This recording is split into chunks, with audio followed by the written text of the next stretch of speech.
और आपको बता दें कि सदन में आज भी हंगामा हुआ है। हंगामे के चलते सदन की जो कार्यवाही है वो स्थगित की गई है। लोकसभा की कार्यवाही आज दोपहर को 2 बजे तक स्थगित की गई है। मणिपुर हिंसा में सदन में जमकर हंगामा हुआ। विपक्ष सरकार से चर्चा की मांग कर रहा है। सरकार कह रही है कि विपक्ष चर्चा से भाग रहा है, हम तो चर्चा करने के लिए तैयार हैं। बहरहाल आज जैसे ही लोकसभा की शुरुआत हुई वहां पर जमकर हंगामा देखने को मिला। हंगामे के बीच में सदन की कार्यवाही दोपहर 2 बजे तक स्थगित की गई। नारेबाजी से कोई समस्या का समाधान नहीं निकलना। आकर आइए, अपनी अपनी सीट पर विराजे। मैं हर मुद्दे पर आपको पर्याप्त समय, पर्याप्त मौका दूंगा। मेरा आपसे आग्रह है। और इसी बीच हम आपको लिए चलते हैं सीधे राज्यसभा की तस्वीरें आ रही हैं। राज्यसभा में भी हंगामे की स्थितियां आज देखने को मिली हैं। At item number 2D, sir, I rise to lay the Hindi and English version of the report number 66, 67, 68 of the public account. मंत्री जी को बोल दीजिए कि वो सदन में आकर Randeep bhai, please. 68 of the Public Accounts Committee 2023-24 as listed against my name in today's list of business at serial number 2D. Sir, Manipur के ऊपर चर्चा बहुत जरूरी है और वो होनी चाहिए सर। श्री पंकज चौधरी। माननीय सभापति महोदय, मैं वित्त मंत्रालय की अनुदान मांगों 2023-24 के संबंध में विभागीय संबंधित वित्त संबंधित संसदीय स्थायी समिति के 55वें प्रतिवेदन के अंतर्विष्ट सिफारिशें समयुक्तियों के कार्यान्वयन की स्थिति के संबंध में वक्तव्य देता हूं। Thakur. Chairman sir, I rise to lay on the table of the House the paper mentioned against my name in today's revised list of the business. Thank you, sir. Honorable members, I have received 51 notices. Honorable members, I have received 51 notices under Rule 267. Before I read out the names, an honorable member yesterday had very rightly pointed out that 267 has to take precedence over 176. A very proper input was rendered by Derek O'Brien. We will abide by that. It's a good, healthy practice. We all are engaged in learning. He made a very good, intelligent point that has been agreed. I am taking 267 earlier to 176. There are 51 notices under Rule 267. Dr. John Britas to discuss the situation prevailing in Manipur. There are 50 such notices. I am reading out the names. Shri Binoy Vishwam, Shri Pramod Tiwari, Shri Mallikarjun Khadge, Shri R. Girirajan, Professor Manoj Kumar Jha, Dr. K. Keshav Rao, Shri K. R. Suresh Reddy, Shri Jairam Ramesh, Ms. Dola Sen, Shri Abdul Wahab. तो लोकसभा और राज्यसभा दोनों जगह पर हंगामे की स्थितियां देखने को मिली। लोकसभा की कार्यवाही स्थगित की गई है, राज्यसभा अभी जारी है। वहीं लोकसभा अध्यक्ष ओम बिरला ने आज संसद भवन परिसर में लीवर स्वास्थ्य जांच शिविर का शुभारंभ किया है। विश्व हेपेटाइटिस दिवस के संदर्भ में यह आयोजन हो रहा है। 28 जुलाई को विश्व हेपेटाइटिस दिवस मनाया जाता है। स्पीकर ओम बिरला की पहल पर हर साल यहां पर यह आयोजन होता है और लीवर स्वास्थ्य के प्रति जागरूकता बेहद जरूरी है, लोकसभा अध्यक्ष की तरफ से कहा गया। उन्होंने कहा कि लीवर रोगों के प्रति हम सबको जागरूक होना चाहिए और इस दौरान सांसद शिविर के माध्यम से लीवर रोगों के प्रति अपडेट हों। अपने अपने क्षेत्रों में इस तरह के शिविर आयोजित करके जनता को भी सांसद जागरूक करें।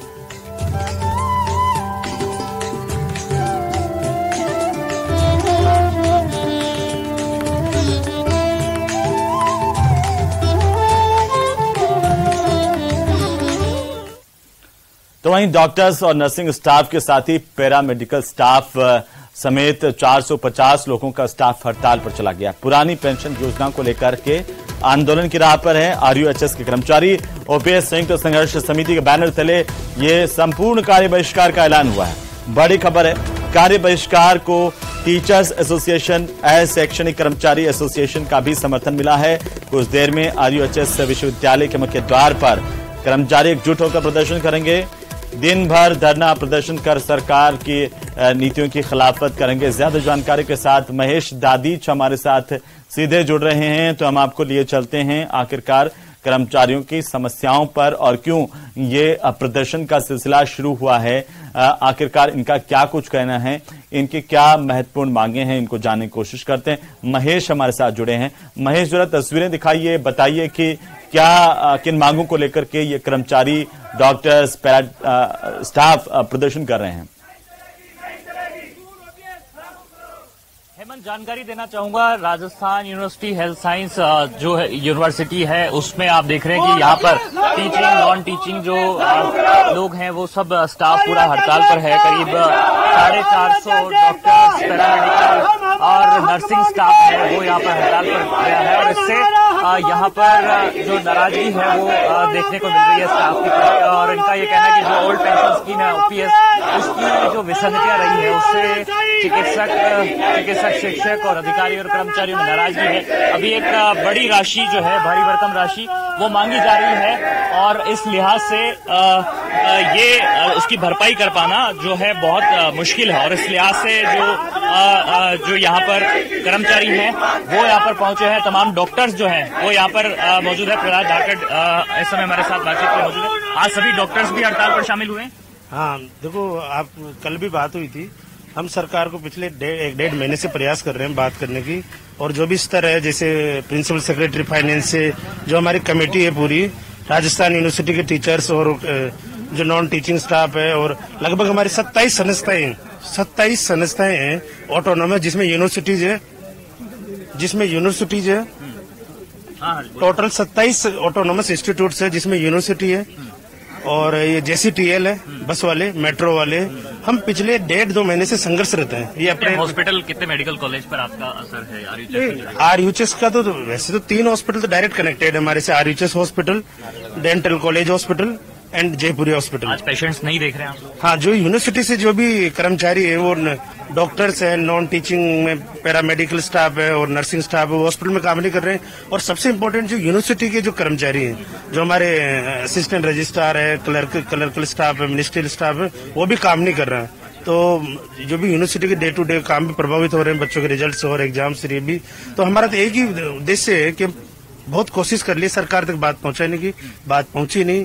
और कर्मचारी इसी चीज से दुखी है कि जब सरकार इतने सब कर्मचारियों को कर दिया, तो एक बहुत छोटा वर्ग है, काम बराबर करते हैं, इम्पोर्टेंट करते हैं। हम भी यूनिवर्सिटी के एक अपॉइंटमेंट प्रोसेस, कल 3 घंटे का कार्य बहिष्कार, आज पूरी तरह से कार्य बहिष्कार। आगे क्या रणनीति रहेगी? आगे रणनीति है, जब तक सरकार हमारी मांगे नहीं मानती है, ये लगातार कार्य बहिष्कार चलेगा और आगे भी हम अलग से ज्यादा उग्र आंदोलन करने की ट्राई करेंगे।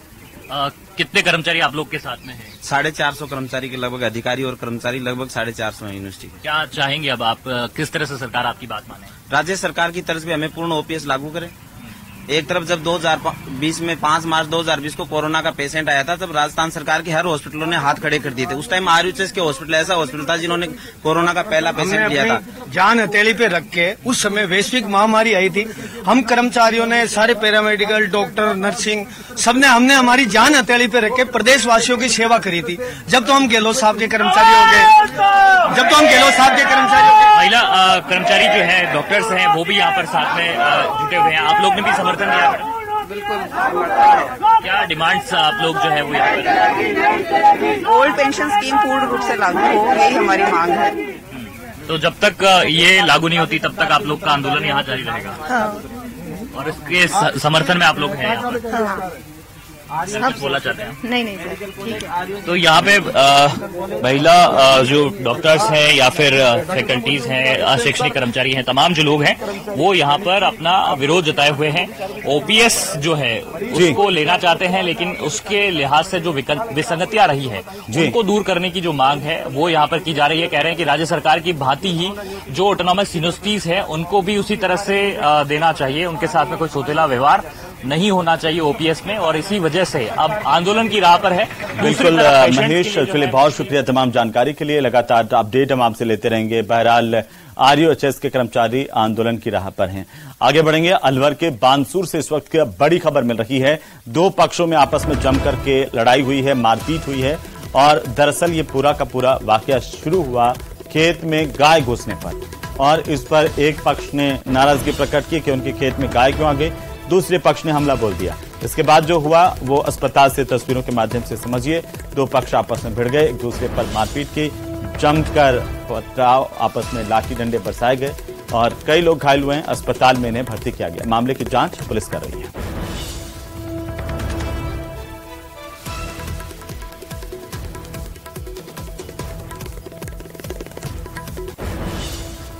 चलिए आगे बढ़ेंगे। और इसी बीच कोटा से बड़ी खबर, युवक ने आत्महत्या की है। फांसी का फंदा लगाकर के मौत को गले लगा लिया। दरअसल जानकारी के मुताबिक पिता ने ऑटो की चाबी नहीं दी तो युवक कथित तौर पर निराश हो गया। पुलिस इस मामले को लेकर के जांच कर रही है। ऑटो की चाबी नहीं देने पर प्राथमिक तौर पर जो सामने आया है, ऑटो की चाबी नहीं देने पर युवक निराश हुआ, उसने फांसी लगा करके आत्महत्या कर ली। पुलिस अब जांच कर रही है। जांच में साफ हो पाएगा कि आखिरकार ये क्यों हुआ, कैसे हुआ, इसकी असली वजह क्या थी।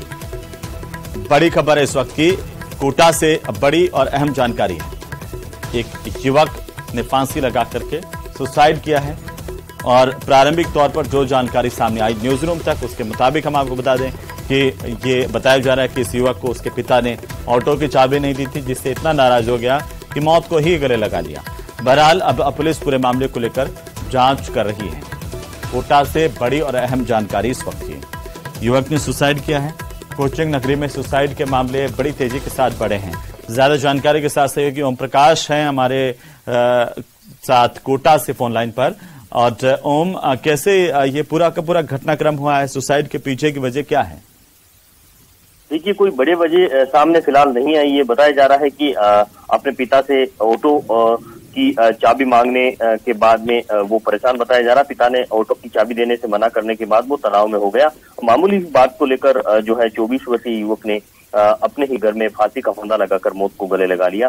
फिलहाल मृतक बादल के शव को एमबीएस अस्पताल की मोर्चरी में रखवाया गया है, और पोस्टमार्टम की प्रक्रिया जो है वो थोड़ी देर बाद शुरू की जाएगी। और नानता थाना पुलिस पूरे मामले की जांच कर रही है। लेकिन मामूली बात को लेकर इस तरह से जब युवा जो मौत के गले लगा लेते हैं तो निश्चित रूप से कई बड़े सवाल खड़े हो रहे हैं।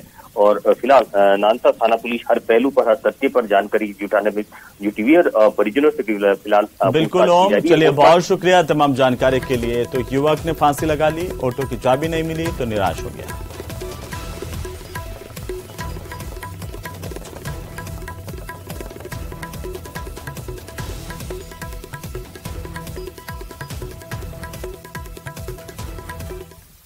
और अब बात करेंगे दौसा की, जहां पर स्कूलों में नया सेशन तो शुरू हो गया है, लेकिन स्कूल में शिक्षक ही नहीं है। दौसा के राजकीय उच्च माध्यमिक विद्यालय राजवास में स्कूली बच्चों और ग्रामीणों में आक्रोश है। टीचर नहीं होने के चलते अब इन स्कूली बच्चों ने, छात्र छात्राओं ने पढ़ने के बजाय आंदोलन का रास्ता चुना है और स्कूल के गेट पर ताला लगाकर प्रदर्शन कर रहे हैं। बड़ी तादाद में स्कूल के बाहर छात्र छात्राएं नजर आ रहे हैं। उनका कहना है कि स्कूल में टीचर्स की कमी है, और तालाबंदी की सूचना के बाद शिक्षा विभाग के अधिकारी भी मौके पर पहुंचे। ग्रामीणों से बातचीत चल रही है।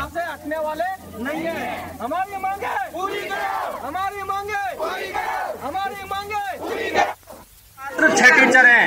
ऐसी स्थिति में इन बच्चों ने यहाँ पर स्कूल के मेन गेट पे ताला लगा दिया है, और इनकी एक ही मांग है कि उच्च अधिकारी हमारे बीच में आए, और उनकी एक ही मांग है कि हमारे स्कूल में किसी भी तरीके से टीचरों की व्यवस्था की जाए। ये बच्चों की मांग है, क्योंकि बच्चे देश का भविष्य है। जब बच्चों की पढ़ाई चौपट होगी तो बच्चे कैसे आगे बढ़ेंगे, यही मांग है। मैं राजबाग मेरे को अवगत कराया गया तो मैं राजबाग स्कूल पर आया, बच्चों ने ताला लगाकर गेट पे खड़े हुए थे। हमने देखा कि मैंने पूछा कि यहाँ पर कितने स्टाफ है, बोला 6 स्टाफ है। नामांकन कितना है? 1100। इस कंडीशन में देखा जाए, सरकार एक तरफ तो कहती है कि हम विकास शिक्षा के क्षेत्र में आगे बढ़ रहे हैं, लेकिन कैसे आगे बढ़ रहे हैं हमने ये देखा कि जब 1100 बच्चों पर 6 स्टाफ कैसे पढ़ा पाएंगे। इंग्लिश मैथ उनके सब्जेक्ट के टीचर नहीं है, बच्चों का इतना भविष्य अंधकार में पड़ा हुआ है कि कैसे उज्जवल भविष्य होगा इनका, कैसे आगे बढ़ेंगे ये। हमारे स्कूल में टीचर नहीं है और बच्चों की संख्या भी बहुत ज़्यादा है, तो यहाँ बच्चे कैसे पढ़ पाएंगे कि आप हमारी मदद करोगे, हम मास्टर की व्यवस्था करेंगे। हमारे में 8 टीचर है। आ जाएं, छात्रों का यही कहना है। और अब आ रही है बांसवाड़ा के एक स्कूल की तस्वीर, जिसे देखिए और सोचिए कि आखिरकार शिक्षा प्रणाली किस हाल में है। ये स्कूल जो है अपनी बदहाली पर इसलिए आंसू बहा रहा है कि स्कूल में 144 बच्चों का एडमिशन है। नाम है इस स्कूल का राजकीय उच्च प्राथमिक विद्यालय खूंटड़िया।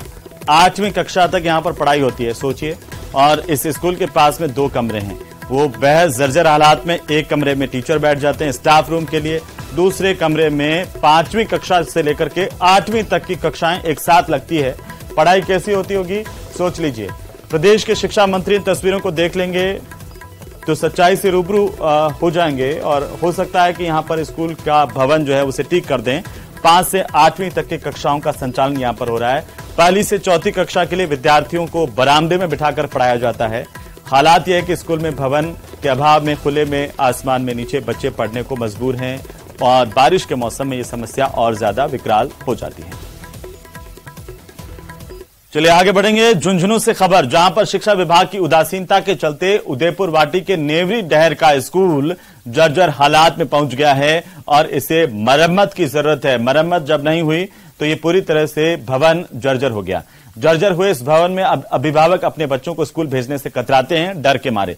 स्कूल भवन की कक्षा में कहीं बारिश का पानी टपक रहा है तो कहीं छत और दीवारों से प्लास्टर उखड़ रहा है और इस खराब परिस्थितियों में बच्चे पढ़ने को मजबूर हैं। तो चलिए आगे बढ़ेंगे। और इसी बीच बड़ी खबर है, राहुल गांधी का राजस्थान के दौरे को लेकर बड़ी जानकारी सामने आ रही है। 9 अगस्त को राहुल गांधी प्रदेश आ सकते हैं। बांसवाड़ा का दौरा है उनका।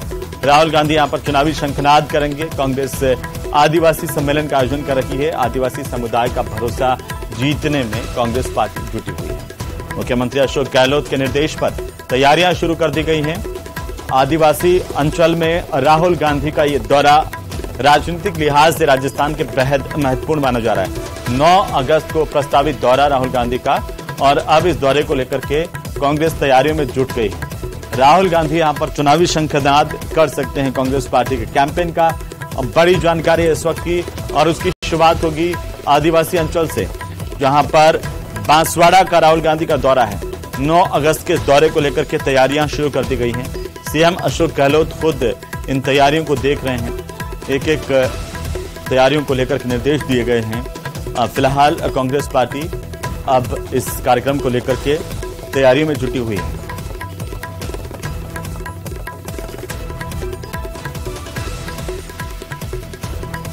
बड़ी खबर इस वक्त की ज्यादा जानकारी के साथ सहयोगी बाबूलाल घायल हैं फोन लाइन पर। बाबूलाल, 9 अगस्त को राहुल गांधी आ सकते हैं राजस्थान, क्या जानकारी है इसे लेकर? देखिए, 9 अगस्त को विश्व भर में आदिवासी दिवस मनाया जाता है और हिंदुस्तान में भी इस दिन आदिवासी दिवस के मौके पर बहुत कार्यक्रम होते हैं। इस साल राजस्थान में चुनाव होने हैं, इसलिए ये साल जो आदिवासियों को लुभाने के लिए सारी पार्टियां जोर लगा रही हैं। तो कांग्रेस पार्टी भी चुनावी शंखनाद करना चाहती है बांसवाड़ा से। बांसवाड़ा ट्राइबल का बड़ा डोमिनेटेड एरिया है और बड़ी तादाद है आदिवासियों की यहाँ पर, इसलिए राहुल गांधी आदिवासियों का भरोसा जीतने के मकसद से यहाँ पर आएंगे। माना ये जा रहा है कि उनका दौरा तय होने जा रहा है, तो तैयारियां शुरू कर दी हैं। एक तरह से मेवाड़ और वागड़ के लिए कहा जाता है कि जो यहाँ से चुनाव जीतती है पार्टी, उसकी सरकार बनती है सूबे में, तो वागड़ में सारी की सारी जो सीटें हैं वो आदिवासी जनप्रतिनिधियों के लिए सुरक्षित है। वहां सिर्फ आदिवासी चुनाव लड़ सकते हैं, इसलिए वहां से एक बहुत बड़ी यानी कि जीत चाहती है कांग्रेस पार्टी। और मुख्यमंत्री अशोक गहलोत अपनी लोक कल्याणकारी योजनाओं के दम पर वहां से हुंकार भरना चाहते हैं। इसलिए राहुल गांधी को बुला करके एक बड़ी जनसभा वहां पर कराना चाहते हैं, ताकि वहां से जो पार्टी का माहौल बने उसकी गूंज पूरे प्रदेश